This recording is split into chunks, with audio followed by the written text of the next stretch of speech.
আজ আপনাদের এক অন্যরকম ছাদ বাগান দেখাবো। এটা আমার ছোট কাকুদের ছাদের বাগান। বাগানে তো কাকু নানা রকমের ফুলের গাছ লাগিয়েছে, সাথে আছে অনেক সবজির গাছ।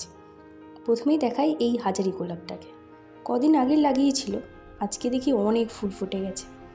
এগুলোতে আর লাগানো আছে ধনে পাতা, হাইব্রিড ধনে। এগুলো থেকে সারা বছরই পাতা তুলে তুলে খাওয়া যায়। এটা ডালিয়া গাছ, তারপরে এই চন্দ্রমল্লিকাটাতে অনেক কুড়ি এসছে। এটা হচ্ছে টমেটো গাছ। কাকুর গাছের যত্নই আলাদা। গাঁদা গাছের বাগান পুরো একদম। এটা কসমস। এটা হচ্ছে কাঠগোলাপ, অনেকে গুলঞ্চ গাছও বলে থাকে। পেঁয়াজ। এটা হচ্ছে শশা গাছ।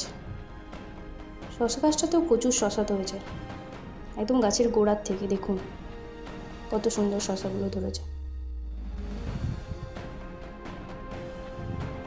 এগুলো হচ্ছে আদা গাছ। আদা গাছ তোলার সময় হয়ে গেল, গাছটা অনেক দিন আগেই লাগানো হয়েছিল। এগুলো ধনে পাতা লাগানো আছে, বস্তাতে লাগিয়ে দিয়েছে। ভালোই হয়েছে ধনেগুলো, দেখুন। এটা হচ্ছে পুদিনা গাছ। এই পুদিনা গাছটার পাতা যাদের গ্যাস অম্বলের ধাত আছে তারা ছিঁড়ে খেতে পারেন, জোয়ানের মতো সেম পাতাটা। এখানে গাঁজিয়া, জিনিয়া, ক্যালেন্ডুলা, ডালিয়া এসব গাছ ভ্যারাইটিস লাগানো আছে। গাঁদা গাছ তো আমাদের সবসময়ই দরকার, পুজোর ফুলের জন্য। ভালো ফুলগুলো তুলতে অতটা মন চায় না, গাঁদা গাছ লাগিয়েছে প্রচুর। এগুলো কদিন আগেই লাগিয়েছে। এটা হচ্ছে জিনিয়া।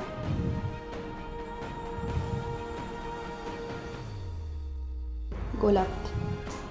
এই গোলাপটা 3 রকমের কালার, হলুদ, সাদা আর গোলাপি মিশে। অসাধারণ দেখতে গোলাপটা।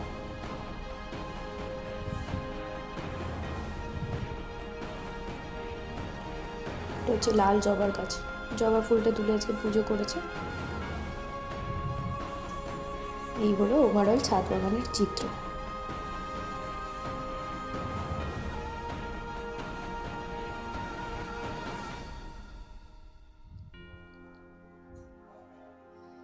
এই রজনীগন্ধা গাছটা অবশ্য এই সিজন না, বর্ষাতে ফুল ফুটবে, তাও এখান থেকেই লাগানো হয়েছে।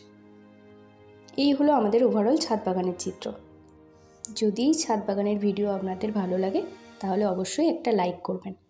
আর যদি এরকম আরও ভিডিও দেখতে চান তাহলে আমার চ্যানেলটি সাবস্ক্রাইব করে রাখুন, যাতে পরবর্তীকালে আরও এরকম সুন্দর সুন্দর ভিডিও আপনাদের দেখাতে পারি।